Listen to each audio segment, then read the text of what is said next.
সাহেবকে ধন্যবাদ জানাই যে উনি আমার উপর আস্থা রেখেছেন। এখন আমার কাজ হবে যে পার্টির চেয়ারম্যানের আস্থা পেয়েছি, এখন জনগণের আস্থা কুড়াইতে হবে আমাকে। জনগণের আস্থা নিয়ে যাতে তাদের যে সমস্ত চাওয়া পাওয়া যা আছে, যে সমস্ত কাজকর্মগুলো বাকি আছে ঢাকা শহরে, জনগণ যে সমস্ত তাদের যে সমস্ত প্রাপ্য যা আছে সেগুলো যাতে তাদের সহযোগী হিসাবে কাজ করতে পারি সেটার জন্য চেষ্টা করব।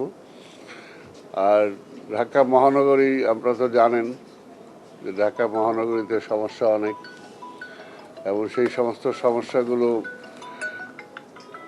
যদি আমাকে করতে হয়, মোকাবেলা করতে হয়, তাহলে জনগণকে সাথে নিয়েই করতে হবে।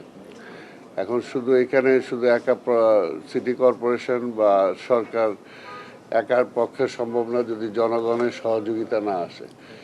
যেমন স্বাভাবিকভাবে আজকে মনে করেন যে নগরের পরিচ্ছন্নতা একটা বিষয় ধরি, পরিচ্ছন্নতাও যদি শতভাগ সফল হতে হয় তাহলে এখানে 50-50 দায়িত্ব। চুল পড়া অনেক কমে গেছে, থ্যাংক ইউ মা। চুলের ভিটামিন জুই মাল্টিভিটামিন কোকোনাট অয়েল। জনগণের দায়িত্ব 50%, আর 50% দায়িত্ব সিটি কর্পোরেশনের।